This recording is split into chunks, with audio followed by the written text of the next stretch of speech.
On a stormy Texas night in 1887, a woman arrived at Red River Ranch, soaked to the bone, clutching a newborn, and carrying secrets deeper than the thunderclouds above.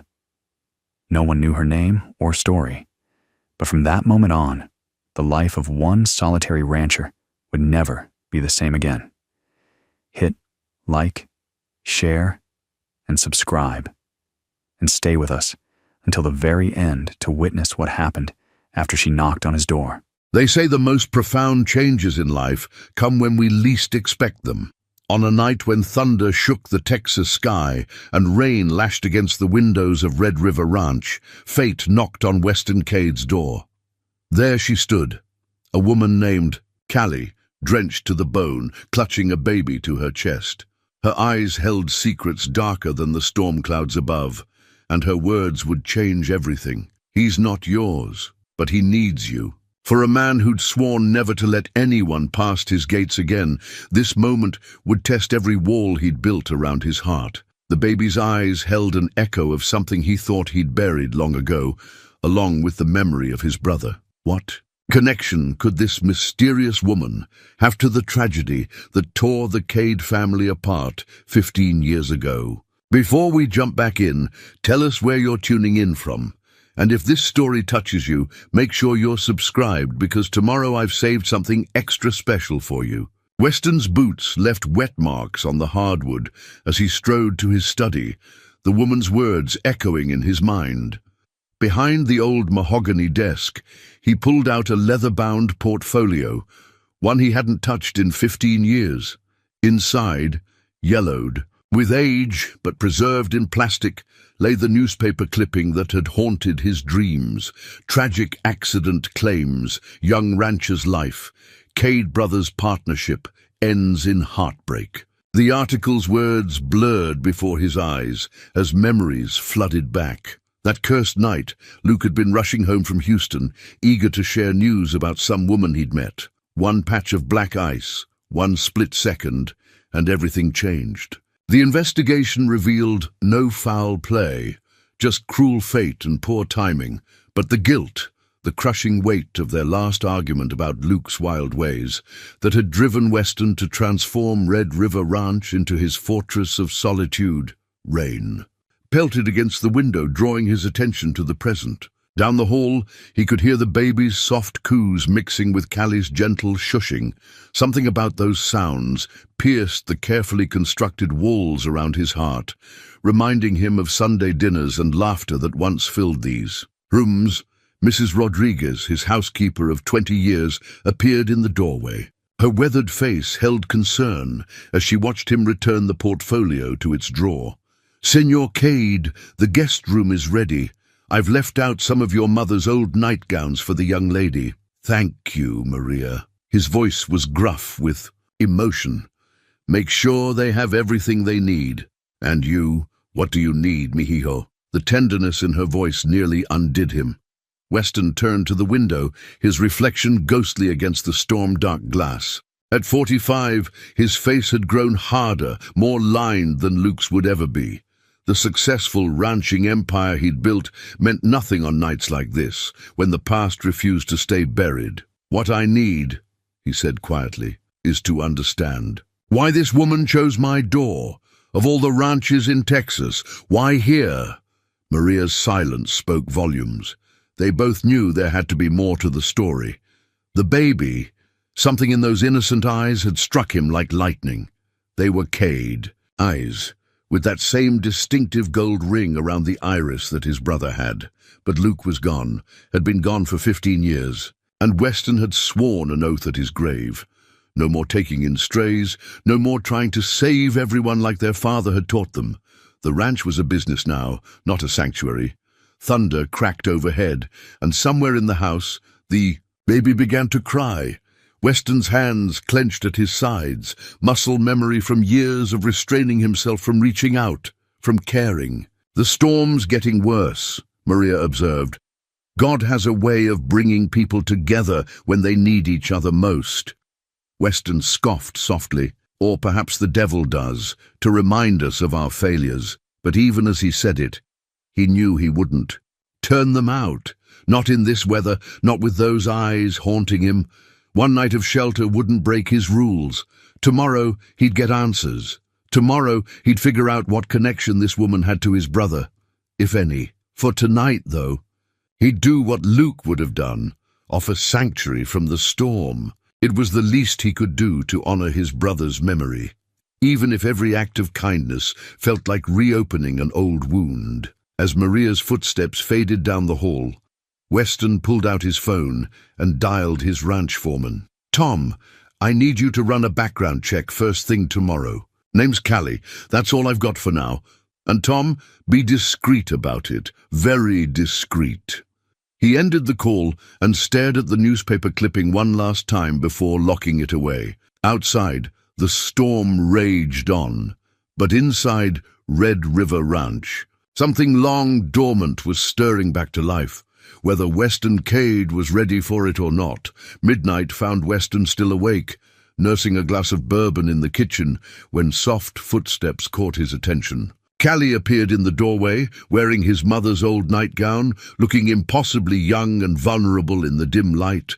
In her arms, she clutched not the baby, but a worn teddy bear. "He's finally asleep," she said softly, hovering uncertainly at the threshold. "Mrs. Rodriguez helped me set up the portable crib." Weston nodded, his eyes fixed on the teddy bear. Something about it seemed familiar. The way its ear was slightly torn, the distinctive pattern on its worn belly. When Callie shifted her weight, he caught sight of initials embroidered on the bear's foot. LC. His heart stopped. LC. Luke Cade. "That bear," he said, his voice rougher than intended. "Where did you get it?" Callie's fingers tightened around the stuffed animal. "It was a gift for the baby." Her eyes wouldn't quite meet his. Lightning illuminated the kitchen, casting harsh shadows across their faces. In that brief flash, Weston saw fear flicker across Callie's features. Not of him, but of something else. Something that had driven her to his door on this stormy night. "Mrs. Rodriguez said you've lived here alone for 15 years, she ventured, changing the subject. "This place, it must get lonely. The ranch keeps me busy." His reply was automatic, practiced. 2,000 acres don't manage themselves.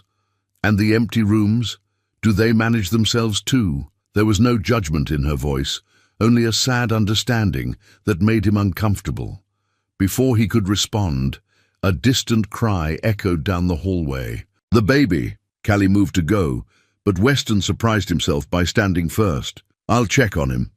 Her startled expression mirrored his own internal confusion. Yet his feet carried him down the hall to the guest room, where the portable crib stood, in a pool of soft lamplight.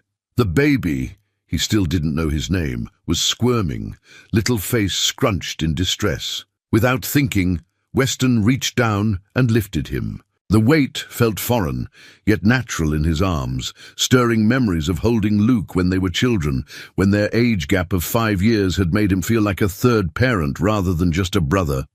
"Shh, little man," he murmured, swaying. "Gently. The storm can't hurt you here." The baby's eyes opened, fixing on him with that unsettling familiarity. Those eyes, Luke's eyes, seemed to peer straight through the carefully constructed walls around his heart. Callie appeared in the doorway, still clutching the bear. She watched them with an expression Weston couldn't quite read. "His name is Jack," she said quietly. "After my father, Jack.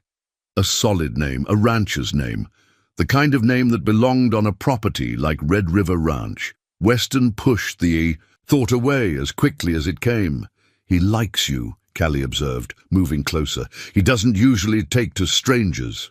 "Cade men have a way with children," Weston said without thinking, then immediately regretted it as tension filled the air. Thunder rolled again, but Jack remained calm in his arms, one tiny hand gripping Weston's shirt. The teddy bear in Callie's arms seemed to watch them all, its glass eyes reflecting lamplight, its embroidered initials burning questions into the night. "You should both try to get some sleep," Weston said finally, carefully laying Jack back in the crib. Tomorrow.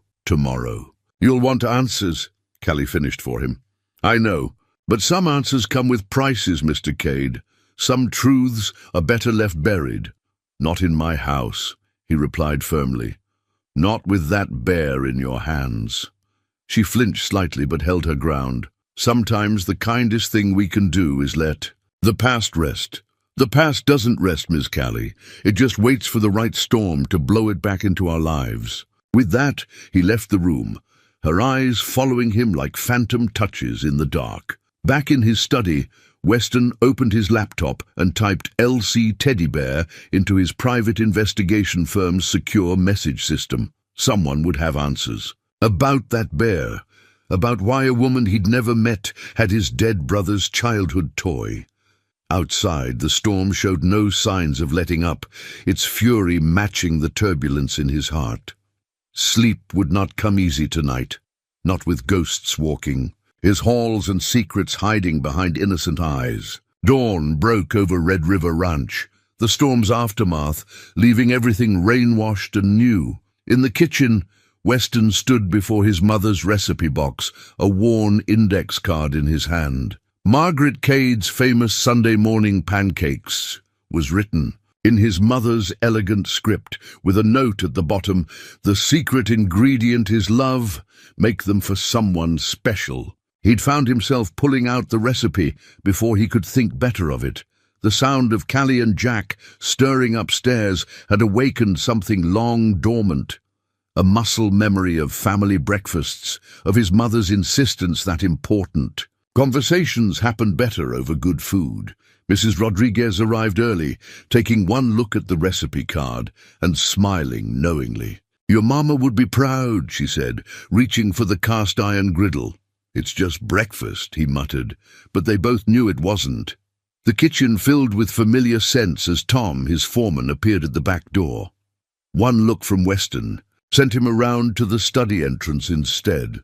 Whatever information he'd found about Callie would have to wait. When Callie entered the kitchen with Jack, she stopped short at the domestic scene. The baby was alert, taking in the warm kitchen with curious eyes, those Cade eyes that seemed to track Weston's every move. "Hope you're hungry?" Weston said gruffly, sliding a plate of golden pancakes across the counter. "My mother's recipe. It's been a long time since anyone cooked for us." Callie's voice was soft as she settled Jack in the high chair Mrs. Rodriguez had mysteriously produced from storage. "Thank you."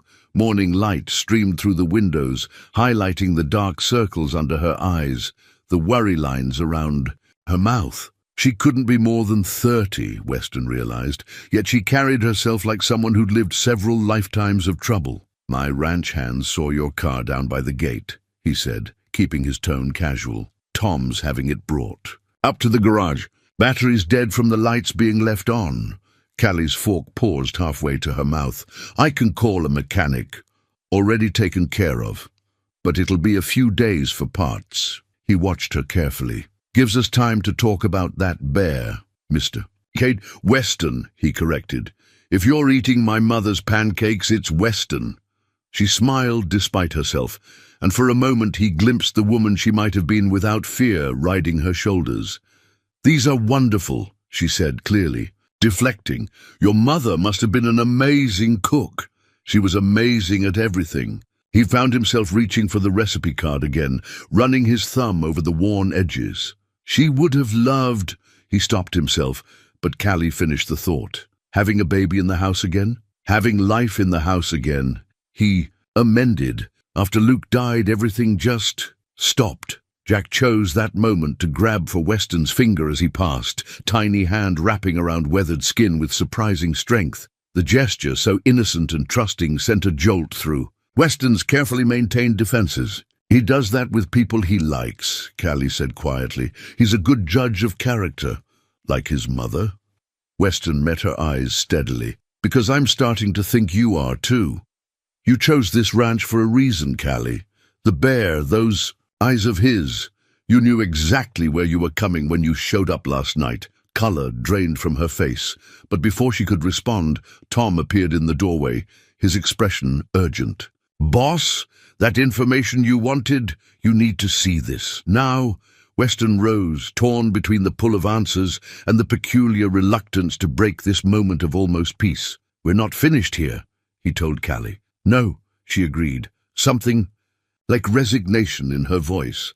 "But after you read whatever's in that folder, you might wish we were." He paused in the doorway, looking back at the scene that could have been from any normal family's morning. Mother and child in a sunlit kitchen, his mother's recipe card propped against the syrup bottle, Mrs. Rodriguez humming as she worked. For one heartbeat, he let himself want it. Then he followed Tom to his study, where the truth about Callie and possibly his brother's last secrets waited to shatter this fragile morning peace. The leather-bound photo album sat heavy in Weston's lap as Tom laid out the facts. Black and white memories stared up at him. Luke's high school graduation, their parents' last Christmas, the day they'd inherited the ranch. But it was a photo he'd never seen before, tucked into the back sleeve, that stopped his breath. Luke, smiling wider than Weston remembered ever seeing, with his arm around a much younger Callie. The Houston skyline stretched behind them, the date stamp 3 weeks before the accident. She was a waitress at some upscale restaurant in Houston, Tom explained, his voice carefully neutral. "According to my sources, Luke was there every Friday night for 2 months before he died." Weston's fingers traced the edge of the photo. "She would have been, what, 20? 19. Tom cleared his throat. "There's more. She disappeared right after the accident, changed her name, moved around a lot, graduated nursing school in Dallas, worked pediatrics. Then, 8 months ago, she suddenly quit her job and started running. Running from what? Not what, who?" Tom placed a manila envelope on the desk. "Her ex-husband, Carter Phillips. Real piece of work. Old money, bad reputation. They divorced 6 months ago, but he's been tracking her across 3 states. The implications settled like lead in Weston's stomach. The baby, born 7 months ago." Tom's meaning was clear. "Timeline fits, boss. If she was with Luke, right." Before a knock at the study door cut him off. Mrs. Rodriguez entered, her expression troubled. "Senor Cade, the young lady is packing to leave.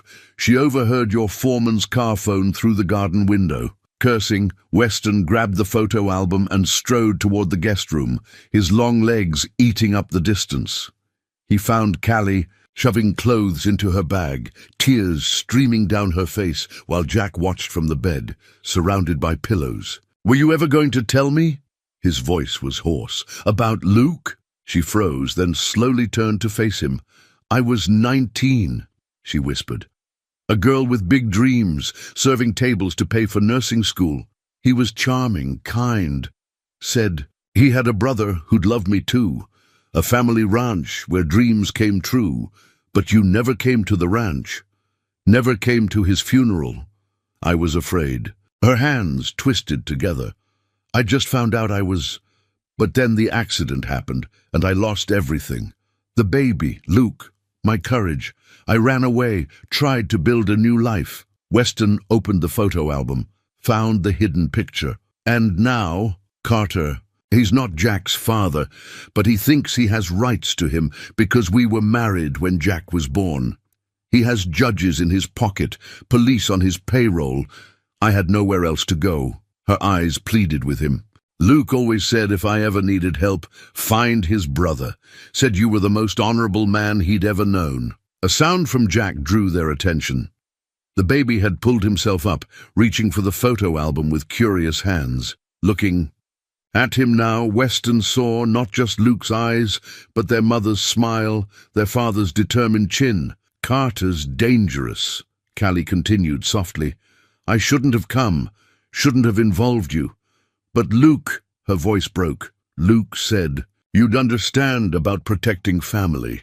Weston's gaze moved from the photo to Jack, then to Callie. Somewhere in his mind, his mother's voice whispered about breakfast and love and important conversations. Luke's voice joined in, reminding him of promises made in childhood to always protect what mattered. "Unpack your bags," he said finally. his voice rough with emotion. "You're not going anywhere. Weston, you don't understand. I understand that my brother loved you. I understand that this baby—" He swallowed hard. "Jack deserves to grow up where he belongs, on this ranch, with family. Carter won't stop. Let him come." Steel entered Weston's voice. "He'll learn what happens when someone threatens a Cade." He set the photo album on the dresser, open to the picture of Luke and Callie. "You're home now, both of you." As if in agreement, Jack let out a happy squeal, his tiny hand landing on Luke's smiling face in the photo. Outside, the morning sun broke fully through the storm clouds, casting a golden glow across Red River Ranch. For the first time in 15 years, the house felt alive again. Filled with the kind of love that his mother's recipe card had promised, was the secret ingredient to everything that mattered. Evening found Weston in the ranch's old workshop, dust motes dancing in the last rays of sunlight. In his hands, he held a small wooden horse, its surface smooth from years of handling. Luke had carved it during their last summer together, when he'd taken up woodworking as yet another of his passionate hobbies. "I'm making a whole herd," Luke had said, "for the children we'll have someday." Only one horse had ever been completed. The sound of boots on wooden steps pulled Weston from his memories. Callie stood in the doorway, Jack balanced on her hip, both of them covered in what looked suspiciously like cookie dough. "Mrs. Rodriguez is teaching us her secret recipe," she explained, brushing flour from Jack's nose. "Though I think more is wearing it than in the bowl." "She did the same with Luke and me," Weston found himself saying. "Said messy kitchens make happy memories." Jack squirmed in Callie's arms, reaching toward the workbench with determined little hands. The wooden horse seemed to catch his eye, much as it had caught Luke's attention in the craft fair that had inspired him to learn carving. Without thinking too deeply about it, Weston held out the horse. "Your father made this," he told Jack softly. "He had big dreams about filling a nursery with wooden animals." Callie's breath caught as Jack grabbed the horse, immediately bringing it to his mouth for a thorough investigation. "Luke made this?" "That summer before everything. He was always starting new projects, learning new skills. Said a man needed to leave something behind that would last." Weston's throat tightened. "I never knew why he suddenly got so focused on legacy." Understanding dawned in Callie's eyes. "He knew about the pregnancy. That's why he was racing home that night. He'd just gotten my message." The weight of that revelation settled between them like a physical presence. Jack, oblivious to the emotional undertow, happily drooled on his father's handiwork. "He would have been an amazing dad," Callie said softly, watching Jack explore the wooden horse's features with tiny, curious fingers. "He still is." Weston surprised himself with the firmness in his voice. "Through us, through the stories we'll tell Jack, the values we'll teach him. Luke's legacy lives in more than just carved horses." Moving to a shelf, he began clearing space. "This can be Jack's corner, for the toys he'll collect, the treasures he'll find. Every child needs a space in the workshop." Callie stepped closer, her eyes bright with unshed tears. "You're really serious about this, aren't you? About us staying?" "Luke chose you," Weston said simply. "He saw something special in you, just like he always saw the best in everyone. I'm starting to understand why." A comfortable silence fell, broken only by Jack's happy babbling as he conducted a serious conversation with his new wooden friend. The workshop felt different somehow, as if the layers of dust and memories were being swept away by new possibilities. "Mrs. Rodriguez mentioned you used to teach woodworking to local kids," Callie ventured. Before I shut everything down?" Weston nodded. "Maybe it's time to open those doors again. Jack will need playmates his age eventually, and his uncle needs to remember there's more to life than just working the ranch." Their eyes met, and for the first time, Weston allowed himself to really look at her, not as Luke's final love or Jack's protective mother, but as a woman who understood loss and redemption as deeply as he did. "You know," he said, turning back to the workbench, "there's still plenty of wood here, and Luke's old carving tools, if you're interested in learning." The smile that bloomed across Callie's face was answer enough, setting Jack down in a cleared space with his horse, she stepped up to the workbench. "Where do we start?" As Weston began explaining the basics of woodcarving, the workshop filled with the kind of warmth it hadn't known in 15 years. Outside, the ranch hands were bringing in the cattle for the night, their distant calls mixing with the familiar sounds of a Texas evening. Inside, surrounded by sawdust and possibility, a new kind of family was taking shape, built from broken pieces, held together by memories of Luke and strengthened by the promise of tomorrow. Tom's truck kicked up dust as it raced down the ranch's main drive, the morning sun barely cresting the horizon. In his hand, he clutched an envelope that had been left at the front gate, expensive cream-colored paper with a Houston law firm's letterhead clearly visible. Weston was already in the stables when Tom found him, helping one of the hands with a pregnant mare. One look at his foreman's face, and he knew the peaceful routine of the past week was about to shatter. "This was at the gate," Tom said quietly, handing over the envelope. "Along with these." He pulled out his phone, showing photos of fresh tire tracks and cigarette butts. "Someone's been watching the ranch." The letter inside was typed on heavy paper, but it was the handwritten note at the bottom that made Weston's jaw clench. "A man's home is his castle, but every castle can be breached. Ask your new house guest about the Hamilton Hotel incident. Some things are worth burning it all down for. CP. Get the security team out here," Weston ordered, his voice low and controlled. "Full perimeter check. And Tom, not a word to Callie about this yet." But secrets had a way of unraveling at Red River Ranch. When Weston returned to the house, he found Callie in his study, staring at a framed photo of Luke, while Jack played with his wooden horse on the rug. "The Hamilton Hotel," she said without turning around. "That's where I was hiding when Carter found us last time. He set fire to the building. 3 people were hospitalized." Her voice cracked. "Just to prove he could get to us." Weston moved to stand beside her, the threatening letter heavy in his pocket. "Why didn't you tell me how dangerous he really is? Because then you might have done the sensible thing and turned us away." She finally looked at him, eyes bright with unshed tears. "The last man who tried to help us lost everything. His business, his reputation. Carter Phillips doesn't just destroy people, he erases them." On the floor, Jack let out a happy squeal, completely unaware of the darkness gathering around his world. The wooden horse fell from his grip, rolling toward Weston's. "Boots, I won't let him hurt either of you," Weston said, picking up the toy. The carved details caught the morning light, Luke's handiwork, a legacy of love and protection. "This is Cade land, has been for 4 generations. We don't scare easy.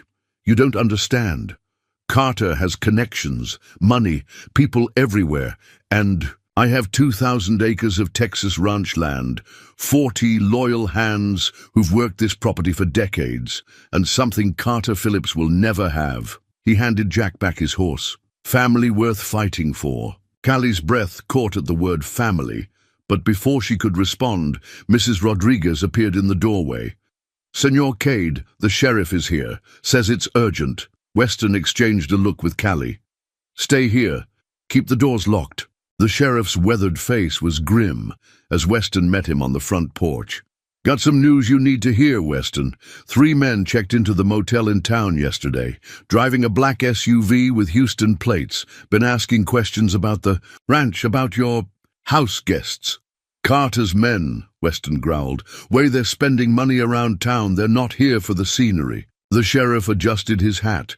"Like to remind you that my jurisdiction ends at your gate. What happens on private property stays on private property." Weston finished. An understanding as old as Texas itself. Inside he could hear Jack's laughter, mixing with Callie's soft voice, reading a story Mrs. Rodriguez had dug out of storage. The sound stirred something fierce in his chest, a protective instinct he thought had died with Luke. "Tom," he called to his foreman, "get the hands together, all of them. Time they knew what we're up against." His eyes hardened as he watched dust devils dance across the distant pastures. "And call Miguel about those security upgrades we discussed. I want everything in place by sunset. The sheriff nodded approval. Your brother would be proud, Weston. He always said you were the real backbone of the Cade family. Luke's not here to protect them, Weston said quietly, but I am. And Carter. Phillips is about to learn what that means. As if in response to the tension in the air, storm clouds began gathering on the horizon. But this time, Weston knew the real storm wasn't coming from the sky. It was coming from Houston in a black SUV with vengeance on its mind. Red River Ranch had weathered storms before. This one would be no different, even if Weston had to become the thunder himself. The medical laboratory envelope sat unopened on Weston's desk, delivered by courier just as the evening shadows began to lengthen across Red River Ranch. He'd ordered the DNA test the day after Callie arrived, but now, staring at the official seal, he wasn't sure he was ready for its contents. Through the study window, he could see Callie in the garden with Jack, showing him butterflies while Mrs. Rodriguez tended to her tomato plants. The scene was so peaceful, so right, that it made his hands shake as he finally broke the seal. The clinical language blurred before his eyes until he found what he was looking for. Probability of paternity, 99.99%. Luke Cade is the biological father of Jack Phillips. The confirmation hit him like a physical blow. Not because he doubted, those eyes had told the truth from the first moment, but because it made everything so damned official. Jack wasn't just his brother's son. He was the last living piece of Luke Cade. You had him tested. Callie's voice from the doorway wasn't accusatory, just tired. She stood there with Jack on her hip, the setting sun painting them in shades of gold and shadow. I had to know, Weston said quietly, for legal reasons. If we're going to fight Carter, I understand. She moved into the study, letting Jack down to toddle toward his uncle. I would have done the same in your position. Trust needs verification sometimes. The baby reached Weston's chair, pulling himself up with determined little hands. Without thinking, Weston lifted him onto his lap, breathing in that sweet baby smell that had somehow become as familiar as his morning coffee. I knew from the moment I saw him, Weston admitted, showing her the results. But this makes him a Cade in the eyes of the law. Carter Phillips can't touch him now. Callie sank into the leather chair across from his desk, the one Luke used to sprawl in during their late-night planning sessions. There's something else you need to know. Her voice trembled. Something I haven't told you about that night. The night Luke died. Jack played contentedly with Weston's watch chain, unaware of the weight settling in the room. He wasn't just coming to see me about the baby, Callie continued. He was coming to tell you first. Said his big brother deserved to hear it face to face, to understand why he was finally ready to settle down, to be the kind of man Red River Ranch deserved. Weston's throat tightened. The argument we had, our last conversation, I told him he needed to grow up, to stop chasing dreams and face reality. He wanted to prove to you that he had. Tears slipped down Callie's cheeks. The ring was in his pocket when they found him. He was going to propose that weekend, make everything proper. He said you'd taught him what it meant to be honorable. The DNA results crinkled in Weston's grip. All these years, he'd carried the weight of that final argument, never knowing his brother had been racing toward redemption, not running from responsibility. I couldn't face you after, Callie whispered. Couldn't bear to see the same pain I felt reflected in your eyes, so I ran. Lost the first baby in the grief, thought God was punishing me for being a coward. And Jack? Weston's voice was rough. A miracle. 3 years of trying with Carter, nothing. Then one night with Luke. She gave a watery laugh. Like the universe was saving this gift, waiting for the right moment to bring his son home to Red River Ranch. Jack chose that moment to pat Weston's cheek with a sticky hand, drawing both adults' attention. In the fading light, his resemblance to Luke was almost startling. That same mischievous glint, that same unstoppable spirit. He belongs here, Weston said firmly. Both of you do. And tomorrow, we're going to the lawyer in town. I want papers drawn up naming Jack as Luke's legal heir. No more running, no more hiding. Carter Phillips isn't family. Weston stood, shifting Jack to his hip with practiced ease. This is about the Cades now, about making sure Luke's son grows up where he belongs, knowing who he is and where he comes from. He moved to the window, showing Jack the sprawling ranchlands painted in sunset colors. See that, little man? That's your legacy. Your daddy helped build every inch of this place. And your uncle, well, I reckon your uncle's finally remembering what family means. Callie joined them at the window, and Jack immediately reached for her, creating a circle of connection that felt older than time itself. Outside, the ranch hands were lighting the security lights, their golden glow pushing back the gathering. Darkness. "Welcome home, Jack Cade," Weston said softly. "Welcome home." The security monitor's blue glow cast harsh shadows across Weston's face as he reviewed the footage for the third time. 3 men in an unmarked black SUV circling the ranch's perimeter at 2-hour intervals. The timestamp showed 3:47 a.m., the darkest part of night, when even the most vigilant guards might drop their guard. Tom stood behind him, arms crossed. Miguel's system caught them testing the fence lines. "They're looking for blind spots. They won't find any." Weston's voice was steel wrapped in velvet. "Not anymore."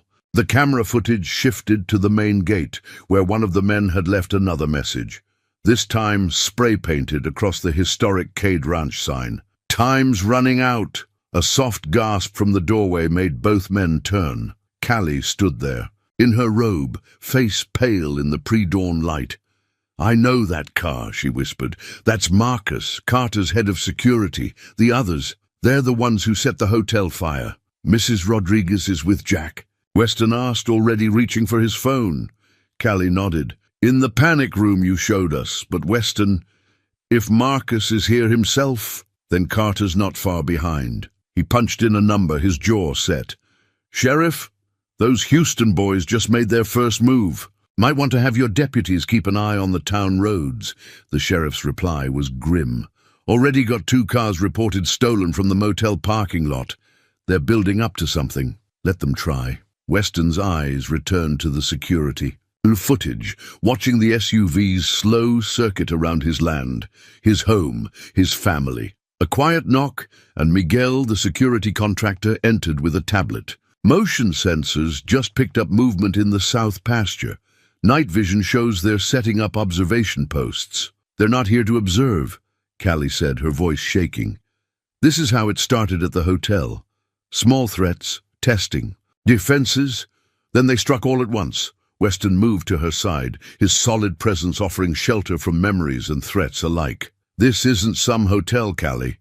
This is Red River Ranch. We've got 2,000 acres of land we know better than our own names. 40 hands who can shoot straighter than any hired gun, and something worth protecting." As if on cue, the baby monitor on his desk crackled with Jack's morning babbles, the innocent sounds a stark contrast to the tension in the room. "Sir?" Tom interrupted, pointing to the screen. "They're pulling back." The SUV was indeed retreating, but Weston knew better than to relax. "They'll be back, with reinforcements." He turned to Miguel. "How long to get the rest of the security measures in place?" "The new cameras and sensors are up, electric fence modifications by sunset. But," Miguel hesitated, "Mr. Phillips's reputation, he's not known for playing by rules. Neither am I. Not anymore." Weston's voice carried the weight of generations of Cade men who defended this land. "Tom, get the hands together. Full briefing. In an hour. Anyone who wants to leave before this gets ugly can do so, with full pay and references." Tom's laugh was sharp. "Boss, these men watched you and Luke grow up. They were here when your daddy passed, when Luke—" He cleared his throat. "That baby up there, he's family to every hand on this ranch. Nobody's walking away." The security footage looped again, showing the vandalized sign. But now, instead of fear, Weston felt a cold certainty settling in his bones. Carter Phillips might have money and connections, but he didn't understand what he was really up against. "Callie," he said softly, "go be with Jack. Let him hear his mama's voice. Things are about to get complicated around here. She touched his arm, brief but meaningful. Luke always said you were the strongest man he knew. Not because of your fists, but because of your heart. Luke talked too much. Weston muttered, but his eyes were warm as she left. Turning back to the monitors, he watched the sun begin to rise over his land. Somewhere out there, Carter Phillips was planning his next move, thinking he was dealing with just another rancher, just another obstacle to remove. Miguel, show me the property layouts again. If they want to play cowboys and outlaws, his smile held no humor. Let's make sure they understand whose territory they're riding into. The security footage continued its silent vigil, recording the calm before a storm that would change Red River Ranch forever. But this time, when trouble came calling, it would find the Cade family ready and remember why some legacies were worth fighting for. In the chaos of preparing the ranch for siege, Mrs. Rodriguez appeared in Weston's study, holding a dusty leather journal. Her hands trembled slightly as she placed it on his desk. "I found this while moving things to the safe room," she said softly. "It was hidden in Luke's old desk. There's a letter inside, one he never sent." The journal's worn cover bore Luke's initials, tooled into the leather by their father's hands. Inside, tucked between the last written pages, was an envelope, addressed simply, "For Weston, if anything happens." Weston's fingers felt numb as he broke the seal, yellowed with age. His brother's familiar scrawl filled the page. "Dear Weston, if you're reading this, something's gone wrong. I'm writing this the night before I drive home to tell you everything. About Callie, about the baby, about why I've finally grown up enough to understand what you've been trying to teach me all these years. I met her at that fancy restaurant in Houston. You know, the one you always said was too expensive for a working rancher. She was different, West, smart, kind. Reminded me of Mom in the way she could see right through my bull and straight to what mattered. When she told me about the baby, everything changed. All those lectures you gave me about responsibility and legacy, they finally made sense. I'm scared as hell, but for the first time I'm scared of the right things. Not about what I might miss out on, but about what I might lose if I don't step up. There's something else you need to know. I've been investigating Carter Phillips, her ex-fiancé. The man's dangerous, West, the kind of dangerous that doesn't show up in police records because he's got too many friends in high places. Callie doesn't know I know about him, about what he did to her family's business when she broke off their engagement. If anything happens to me, she'll run. She's got enough practice at it thanks to Phillips, but she'll need a place to land eventually. A safe harbor. That's always been your specialty, brother, being the steady one, the safe port in a storm. I know we fought last week. Know you think I'm still that wild kid who needs looking after, but I'm going to prove you wrong. Going to show you I can be the kind of man Red River Ranch deserves, the kind of man our father would be proud of. The ring's in my pocket. Got it from Mom's jeweler in Houston, same one that sized your class ring all those years ago. Callie deserves proper things, done the right way. Just like you always said. If you're reading this, it means I didn't make it home to tell you all this in person. Means I didn't get to see your face when you realized your little brother finally grew up. Means I'm counting on you to be what you've always been, the backbone of this family, the man who makes things right. Take care of them, West. Take care of my girl and my baby. Show my child what it means to be a Cade, and maybe, somewhere along the way, let them take care of you, too. You've carried enough weight alone. Remember what Dad used to say? A Cade never stands alone. I didn't understand it then, but I do now. It's not about being strong enough to stand alone. It's about being strong enough to stand together. I love you, big brother. Sorry for all the gray hairs I gave you. Sorry if I'm giving you one last worry now. Keep them safe. Keep them close.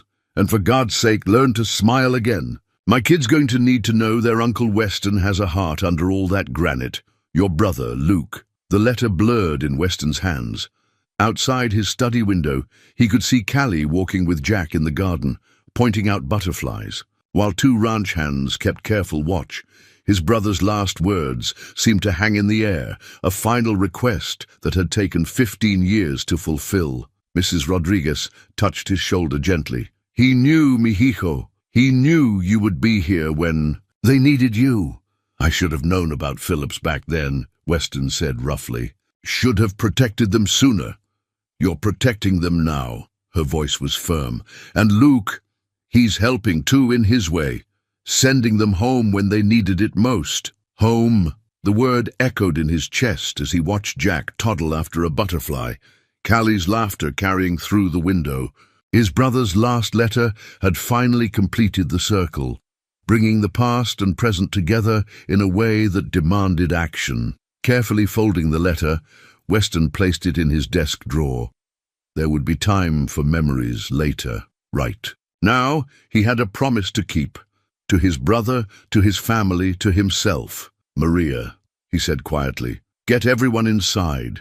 It's time to show Carter Phillips what it means to threaten a Cade. The ranch deed lay spread across Weston's desk, its aged parchment protected by glass, a reminder of 4 generations of Cade stewardship. But it was the handwritten note in the margin that caught the lawyer's attention. This land bears witness to our promises. Your father's handwriting, Henry Matthews said, adjusting his reading glasses. The old lawyer had served the Cade family for 3 decades. Smart man, adding that legal clause about bloodline inheritance. Makes young Jack's claim ironclad.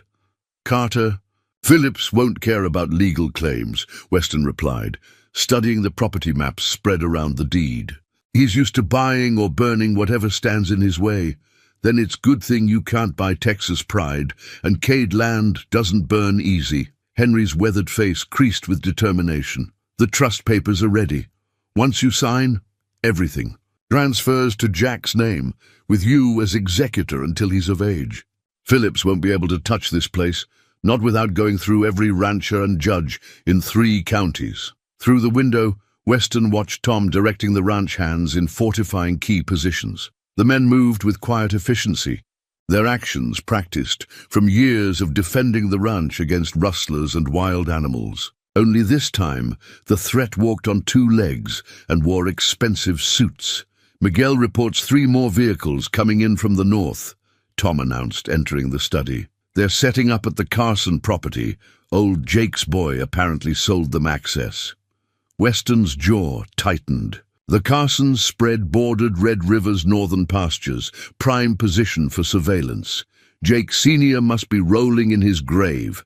That land was a wedding gift from my father to his daughter. Times change, Henry observed, but his tone suggested he found the betrayal as distasteful as Weston did.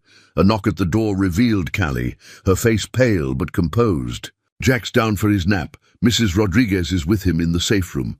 She moved to Weston's side, studying the maps. I recognize these names. Marcus has been asking about them in town. They're planning to surround us. Let them try. Weston's finger traced the property lines his father had walked him along as a boy. Every wash, every ridge, every hiding spot on this land. We know them all. They're playing our game now. The men are ready, Tom added. Words spread about Jack being Luke's boy. Every ranch hand here knew your brother, boss. They're taking this personal. Weston nodded, remembering Luke's letter. A Cade never stands alone. Henry, get those trust papers filed. Tom, tell Miguel to activate the new security protocols. Callie, he turned to find her already meeting his gaze with understanding. I won't run, she said firmly. Not this time. Jack deserves to see at least one battle fought in the open. The deed on the desk seemed to glow in the afternoon light, the promise written in its margins, echoing through generations. Weston placed his hand on the glass, feeling the weight of responsibility and righteousness settling on his shoulders. Carter Phillips thinks he's dealing with a simple land grab, he said quietly. Thinks enough money and muscle can solve any problem. But this isn't about property lines or legal documents. His eyes met each of theirs in turn. This is about family, about promises kept and debts paid. The men are asking about Luke. Tom said softly, wondering what he'd do. A ghost of a smile touched Weston's lips. Luke would have already been in the saddle, rushing in with more heart than plan. He straightened, authority settling around him like a well-worn coat. But I'm not Luke, and Carter Phillips is about to learn the difference between a hothead and a strategist. He turned to the maps, his voice taking on the tone that had made Red River Ranch one of the most successful operations in Texas. Tom, get the night riders in position. Henry, make sure every judge from here to Houston knows what's coming. Callie, his voice softened slightly. Go show our boy his father's horse. It's time he met the other part of his legacy. As they left to carry out his orders, Weston remained at the desk, the deed bearing witness to one more Cade, making a stand on this land. Outside, the sun began its descent toward the horizon, painting the ranch in shades of gold and shadow. Somewhere out there, Carter Phillips was planning his move, confident in his power and influence, but power was one thing. Legacy, the kind written in blood and branded on the heart, that was something else entirely, and Red River Ranch had legacy in spades. The old sheriff's badge caught the lamplight as Weston lifted it from his father's gun cabinet. James Cade had served as county sheriff for 20 years before buying Red River Ranch, and his badge had watched over the study ever since. A reminder that justice and duty ran as deep as ranching in Cade blood. Your grandfather wore this when he faced down the Peterson gang, Weston told Jack, who sat securely in Callie's lap. Said a man didn't need a badge to do what's right, but it helped remind others that right was on his side. The security monitor chimed, drawing their attention. 3 black SUVs had broken from the Carson property, heading toward Red River's main gate. Tom's voice crackled over the radio. They're coming, boss. Marcus is leading them. Weston tucked the badge into his pocket. Callie, get Jack to the safe room. Weston, her voice caught. Carter won't be far behind. He likes to watch while others do his dirty work. Then he'll have quite a show. He touched Jack's cheek gently. Go on. Mrs. Rodriguez is waiting. The sound of vehicles approaching drew him to the front porch. Tom and 6 ranch hands flanked him, rifles held casual but ready. In the darkness beyond the security lights, more of his men waited, positioned exactly where Carter's people wouldn't think to look. The SUVs stopped at the gate, and Marcus stepped out, a tall man in an expensive suit that looked out of place in Texas dust. 4 men flanked him, trying too hard to look like cowboys instead of the hired muscle they were. Evening, Marcus called out, his Houston accent grating in the night air. Hope we're not interrupting dinner. We've already eaten, Weston replied, evenly. And you're trespassing, Marcus smiled, all city slick charm with steel underneath. Now that's not very neighborly. Mr. Phillips sent us to discuss a business proposition. He's very interested in acquiring some local property. Red River Ranch isn't for sale. Everything's for sale, Mr. Cade. It's just a matter of price. Marcus gestured, and one of his men brought forward a briefcase. $5 million, cash, plus a generous relocation allowance for any current residents. The badge in Weston's pocket seemed to grow heavier. You seem to be operating under a misconception, Mr. Marcus. This isn't a negotiation. This is me giving you one chance to leave my property before things get complicated. Marcus's smile faded. Mr. Phillips was afraid you might be difficult about this. He wanted me to remind you that accidents happen, tragic ones, like your brother's. He paused meaningfully. Black ice can be so unpredictable, can't it? The revelation hit Weston like a physical blow. The night of Luke's death, it hadn't been an accident. The knowledge must have shone in his face because Marcus's smile returned, sharper now. Oh yes, Mr. Cade. Mr. Phillips has been cleaning up messes for a long time. Your brother was getting them too close to something he shouldn't have, just like he's doing now through his son. Tom, Weston said quietly, light 'em up. Floodlights blazed to life, revealing 24 ranch hands emerging from the shadows, their rifles trained on Marcus's men. From behind the SUVs, the distinctive sound of shotguns being racked made the hired muscle spin around to find themselves surrounded by more of Red River's people. Marcus's composed facade cracked slightly. "You're making a mistake, Cade. Mr. Phillips killed my brother." Weston's voice carried across the suddenly silent night. "And now he's threatening my nephew. So let me be clear." He descended the porch steps slowly, his father's badge gleaming in the security lights. "This is Cade land, has been for 4 generations. We've buried our dead here, brought new life into the world here, and by God we'll spill blood here if that's what it takes to protect our own." He stopped just beyond Marcus's reach. "You tell Carter Phillips that Luke Cade's son is under my protection now, and if he wants to test how serious I am about that, he's welcome to come find out personally." "You can't win this," Marcus warned, but there was uncertainty in his voice now. "Mr. Phillips has resources. I have family," Weston cut him off. "And unlike your boss, I know the difference between hired guns and men who die for what they believe in." He smiled, and there was nothing friendly in it. "Now get off my land before I decide to ask you more about my brother's death." For a moment Marcus stood his ground.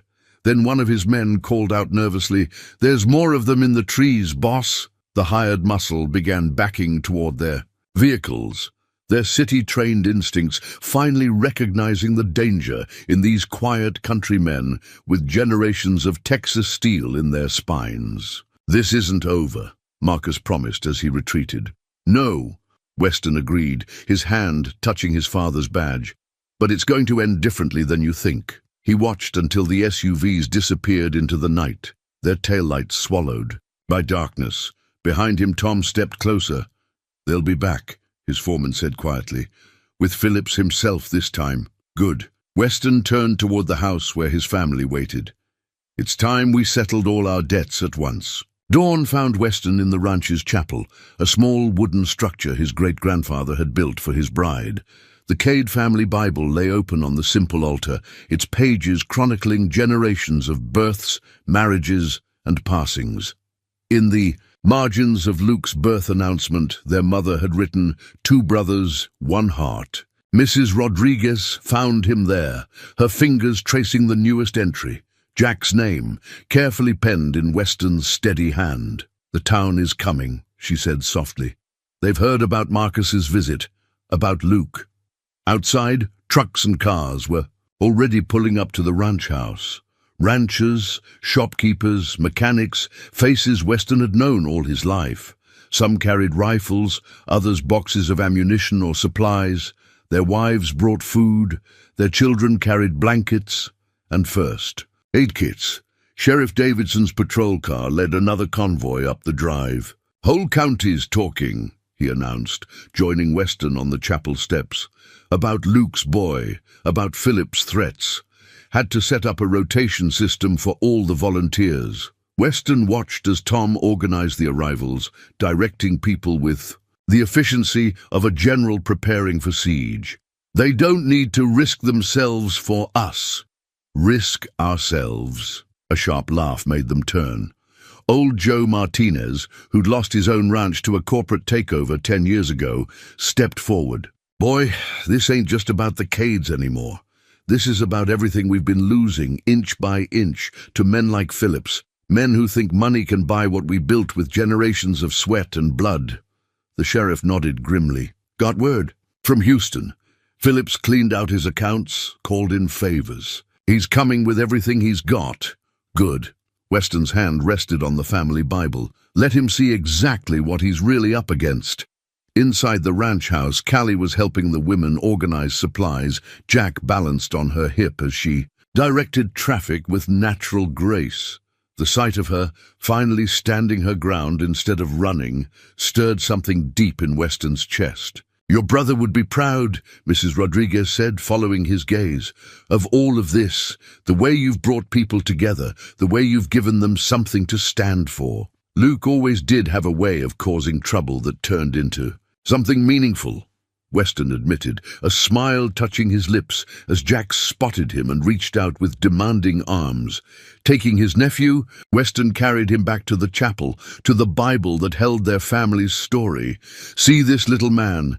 These are your people, your legacy." He turned to the earliest pages, where the first Cade had recorded his dreams for the ranch. "We're not just fighting for land, we're fighting for every story written in these pages, every promise made on this ground." Sarah Davidson, the sheriff's wife and town librarian, appeared in the doorway. "Weston, we found something in the county records." She held out a stack of papers, her hands trembling slightly. "About Carter Phillips. About what really happened 15 years ago. The documents told a story that made Weston's blood run cold. Phillips had been systematically destroying small ranches across Texas, using accidents and arson to drive prices down before swooping in to buy the land. Luke had stumbled onto the pattern while researching Phillips's background after meeting Callie. "The hotel fire wasn't the first," Sarah explained. "We found dozens of similar cases, all traced back to Phillips's shell companies. Luke was gathering evidence, planning to take it to the state authorities. That's why they killed him," Weston said softly, holding Jack closer. "He was trying to protect more than just Callie. He was trying to protect all of us." The chapel filled with morning light, dust motes dancing like memories in the beams. Weston carried Jack back to the Bible, adding a note beneath his name. "Son of Luke Cade, who died protecting what was right, heir to Red River Ranch and all the promises it holds." Outside, more vehicles were arriving. Ranchers from as far as 3 counties away, their faces set with determination. This wasn't just about one family anymore. It was about taking a stand against the slow erosion of everything they held dear. "Your daddy started something," Weston told Jack, who solemnly patted the Bible's weathered pages. "And we're going to finish it. All of us, together." Mrs. Rodriguez lit a candle on the altar, her prayers mixing with the sounds of preparation outside. Weston added his own silent promise to the generations of Cade prayers held in these walls, that Jack would grow up knowing not just the love of family, but the strength of community, the power of standing together against whatever darkness might come. Carter Phillips was coming with money and mercenaries, but Red River Ranch would meet him with something far stronger. A fellowship forged by generations of shared lives, shared struggles, and shared determination to protect what mattered most.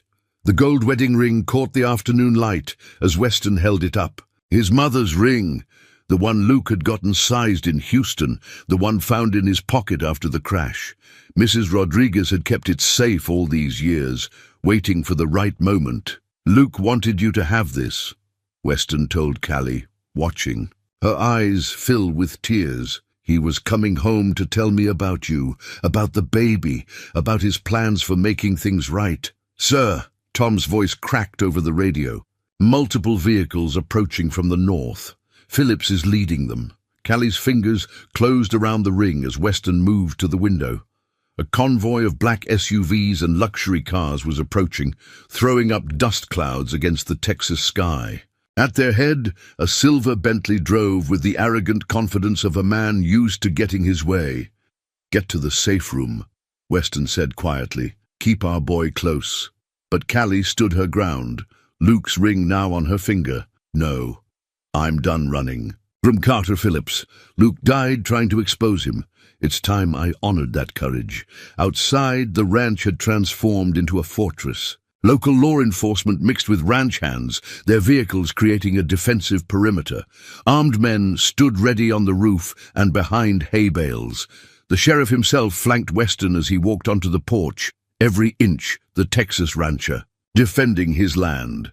The Bentley stopped, and Carter Phillips emerged, tall, expensively dressed, his silver hair and tailored suit incongruous against the ranch backdrop. His smile was practiced, pleasant, and utterly cold. "Mr. Cade," he called out as if arriving for a social visit, "I see you've gathered quite a welcoming committee." "This is private property, Phillips. You're not welcome here." "Private property?" Carter's laugh was soft. "Everything has a price, Mr. Cade. Your brother learned that the hard way." The admission hung in the air like gun smoke. Behind Carter, Marcus and at least 20 men spread out. A mix of suits and hired muscle, all armed, all watching the standoff with predatory focus. "We found Luke's evidence," Weston said, his voice carrying across the yard. All of it. The pattern of mysterious accidents, the forced sales, the paper trail leading back to your shell companies. The state attorney general has it now. For the first time, Carter's smile slipped. You're bluffing. Luke was thorough. Weston's hand touched his father's badge, still in his pocket. He learned that from me, just like he learned about protecting what matters, no matter the cost. Then he learned poorly, Carter snarled, mask finally cracking. Because I'm not leaving without my son. He was never yours. Callie's voice rang out as she stepped onto the porch, Jack in her arms. The setting sun caught Luke's ring on her finger, making it flame like a beacon. And you knew that, knew I was carrying Luke's child when you forced me to marry you, knew controlling his son would let you control. The largest ranch in the county, Carter's face twisted. You think these toy soldiers can stop me? I own judges, police chiefs, but you don't own Texas. The sheriff's voice was cold. And out here, Mr. Phillips, your kind of money doesn't buy the right kind of loyalty. As if to prove his point, trucks roared to life all around the perimeter. More ranchers emerged from behind buildings, weapons ready. The ranch hands moved with military precision, years of working cattle drives translating seamlessly into tactical advantage. Last chance, Weston said quietly. Leave now. Never come near my family again. The evidence goes public only if you force our hand. Carter's response was a sharp gesture to his men, but as they reached for weapons, the sound of helicopters filled the air. State police choppers appeared over the ridge, spotlights cutting through the dust. Carter Phillips, a voice boomed over loudspeakers. This is the Texas Rangers. We have warrants for your arrest on multiple charges of conspiracy and murder. Stand down or we will open fire. The change that came over Carter's face was almost beautiful. The slow realization that all his money, all his power, meant nothing against the combined strength of family and justice. You've lost everything, Callie said softly, Luke's ring gleaming as she held Jack closer. Just like you. Made so many others lose everything. The difference is, we know how to rebuild. We know what really matters. The Rangers dropped from their helicopters as Carter's men began throwing down weapons. Marcus tried to run, but was caught by 3 ranch hands who'd been waiting for exactly that. The silver-haired devil himself stood frozen, watching his empire crumble in a Texas sunset. As the Rangers approached with handcuffs, Weston felt the weight of generations lift from his shoulders. Luke's last battle was finally won. His son was safe, his love vindicated. Take them away, Weston told the Rangers. This is private property. His eyes met Carter's with quiet triumph. And some things really aren't for sale. The tiny cowboy.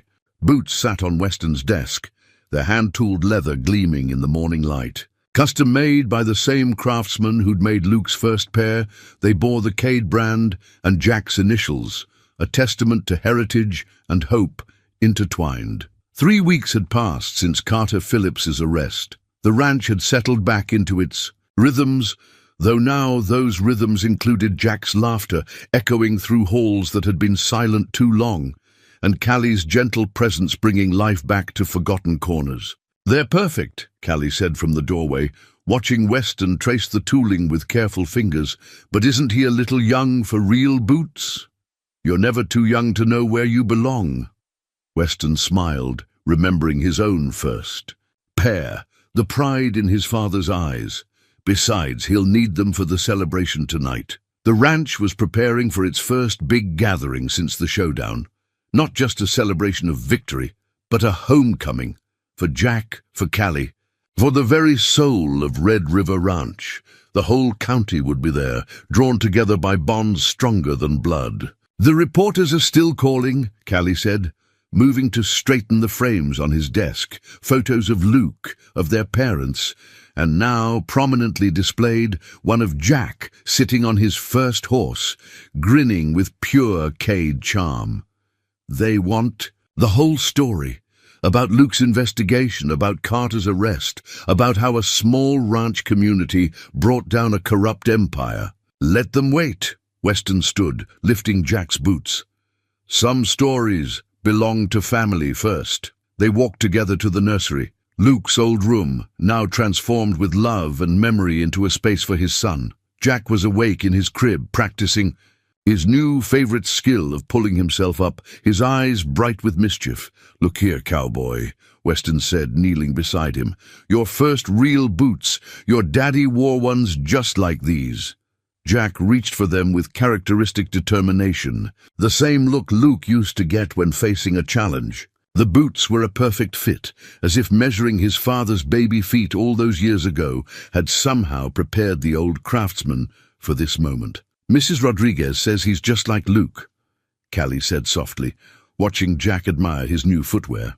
"The way he watches everything, how he never gives up until he gets what he wants." "He's got your strength too," Weston observed.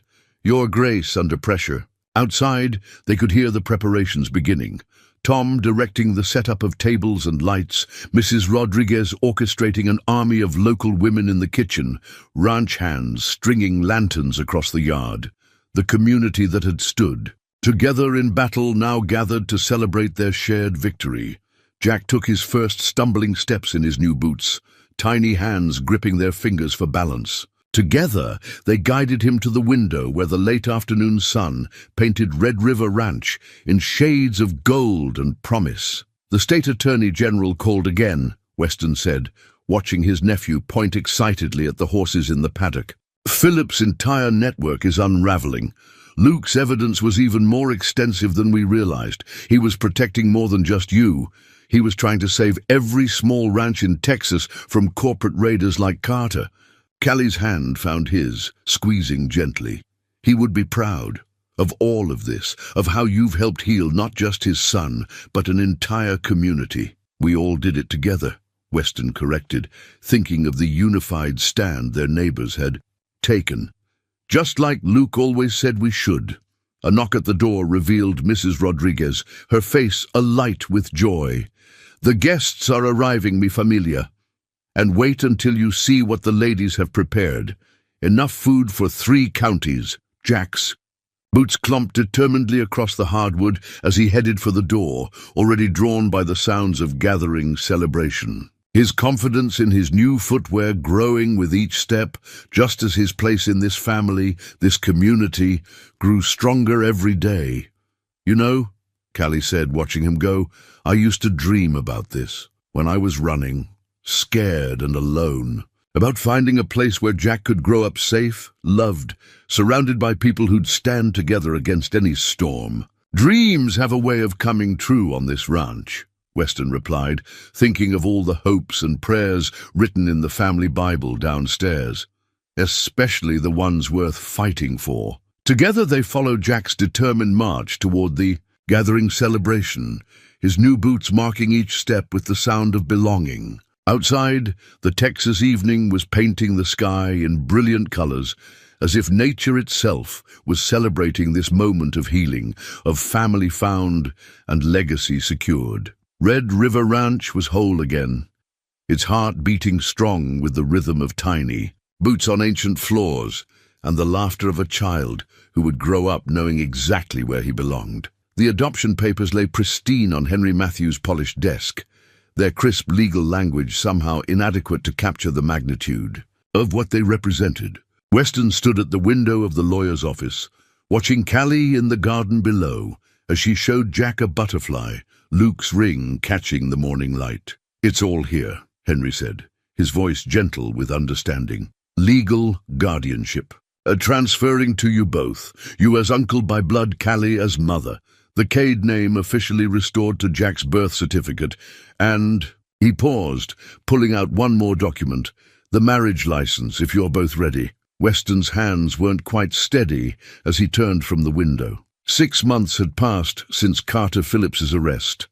Months filled with healing, growth, and the slow, careful building of something neither he nor Callie had dared to name until now. "Luke would approve," Henry added softly, touching the adoption papers. "He always said you were the best man he knew, that any child would be blessed to have you as a father." "I'm not replacing Luke," Weston said quickly, an old fear surfacing. "No, came Callie's voice from the doorway. "You're honoring him by loving his son, by helping me become more than just someone running scared." She moved to stand beside him, her strength evident in every step. Gone was the desperate woman who'd arrived in a storm. In her place stood someone who knew exactly where she belonged. "The ranch hands are placing bets, you know," she continued, a smile playing at her lips, "on whether you'll actually wear a tie for the ceremony. Mrs. Rodriguez is already planning the menu, and Tom's ordered enough beer to float a battleship." "They know?" Weston asked, surprised. "Mi hijo." Mrs. Rodriguez appeared behind Callie. Jack balanced on her hip. "Everyone has known since the day you first showed Jack how to sit a horse. We were just waiting for you two to catch up." Jack reached for Weston with the complete confidence of a child who had never doubted his place in this man's heart. His new boots, already scuffed from determined exploration of every corner of the ranch, kicked happily as Weston took him. "See these papers, little man." Weston held him close, breathing in the sweet mixture of baby shampoo and morning air. "These say what we already know in our hearts, that you're a Cade, through and through, that you have a home that no one can ever take away, and a family," Callie added, her hand finding Weston's. "One that's big enough to hold all of us, those here and those watching from above." Henry cleared his throat, clearly emotional, as he prepared the pen. "The adoption papers first, then the marriage license." Tom's waiting outside as witness, and Judge Martinez cleared his afternoon calendar for the civil ceremony. "You planned all this?" Weston asked Callie, amazed. "We all did, because some things shouldn't wait." She touched Luke's ring, now paired, with a simple engagement band Weston had given her last month. "Life has taught us that much." The adoption papers felt warm under Weston's hand as he signed, each stroke of the pen cementing what his heart had known since that stormy night. Callie's signature joined his, her tears falling freely now. "John Lucas Cade," Henry read from the amended birth certificate, "son of Luke Cade and Callie Morrison Cade, under the legal guardianship of Weston James Cade, and soon Mrs. Rodriguez," added with a knowing smile, "just son of the Cades, as it should be." The marriage license was next, a promise of tomorrow laid beside the adoption papers that had secured today. Outside the office window, Red River Ranch spread toward the horizon, its fields green with spring promise. "Your brother came to me the week before he died," Henry said suddenly, pulling out an old envelope. "Had me draw up papers to make you his executor, his heir, and his choice for guardian if anything ever happened to him. He knew even then what kind of man you were." The envelope contained one more document, Luke's last will, with a handwritten note paperclipped to the front. "Because some legacies are about more than land and money. Take care of them, big brother. Love them like I know you can." Jack patted Weston's cheek, demanding attention in that way that never failed to remind them all of Luke. His eyes, those Cade eyes that had started this whole journey, were bright with trust and love. "Ready?" Callie asked softly, holding out her hand. Weston looked at the papers that would make official what his heart had known for months. At his nephew, no, his son, who had brought life back to an empty house.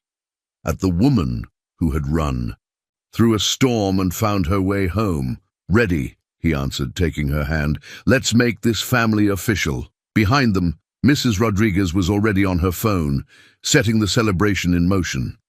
Beyond the window, Red River Ranch waited to welcome its newly official family home, where butterflies danced, horses grazed, and the legacy of love lived on in every sunrise. The new family portrait hung in the great room of Red River Ranch, catching the light of a perfect Texas morning.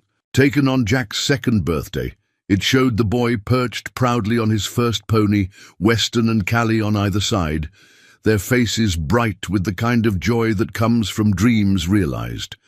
But it was the older photo beside it that drew Weston's attention today.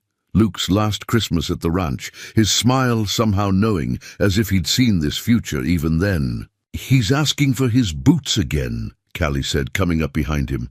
Her hand rested unconsciously on her growing belly, their second miracle due in spring. Says he can't help with the new foal without proper ranch wear, like father, like a son. Weston smiled, remembering Luke's similar determination at that age.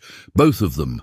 A year had passed since they'd made their family official. Red River Ranch had flourished, its reputation growing not just for its cattle operation, but for the community support program they'd established in Luke's name, helping small ranchers stand against corporate takeovers, offering legal aid and financial guidance to preserve Texas's ranching heritage. The sound of tiny boots on hardwood announced Jack's arrival, his toy rope dragging behind him.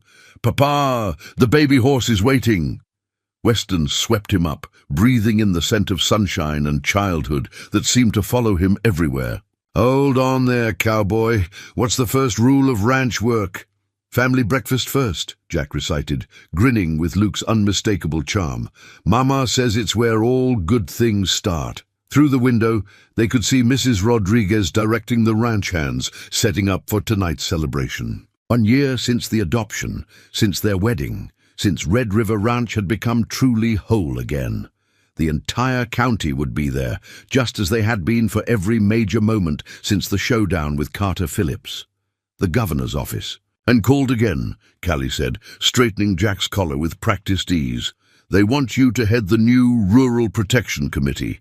Said what we did here, standing together against Phillips, should be a model for the whole state. They need to talk to Tom about that," Weston replied. "He's the one who's been traveling, teaching other communities how to organize, how to protect what matters." "Papa," Jack interrupted, his face serious, "can we bring the baby horse a cookie? Uncle Tom says horses like cookies." "After breakfast," Weston promised, carrying him toward the kitchen where Mrs. Rodriguez was orchestrating her usual morning magic. The smell of coffee and fresh biscuits filled the air, mingling with the sweet scent of early roses from Callie's garden. The kitchen table, expanded now to accommodate the growing family, was set with the careful precision that was Mrs. Rodriguez's hallmark. Luke's old place setting remained, a quiet tribute that felt more like inclusion than loss. "These days, the photographer sent more prints," Callie said, pulling an envelope from her pocket, "for the Foundation's new office in Houston." The Luke Cade Rural Heritage Foundation had grown from a simple idea into a force for change, helping preserve the way of life Carter Phillips had tried to destroy. The new family portrait would hang in its headquarters, a reminder of what they were fighting to protect. "Did you see what he captured?" Callie spread the photos out between coffee cups and breakfast plates. "Look at Jack's eyes, pure Luke. But that smile," she touched Weston's arm. "That's all his papa." The photos showed more than just poses. They caught moments. Jack learning to rope with Tom, Callie reading Luke's old stories on the porch, Weston teaching his son the names of stars from the very spot where his father had taught him. Each image a testament to legacy lived rather than simply preserved. "Mama," Jack said around a mouthful of biscuit, "is the new baby going to be a cowboy too?" "Could be a cowgirl, mi angelito." Mrs. Rodriguez winked, refilling coffee cups. "Your Aunt Sarah's already bought her a pair of pink boots, just in case."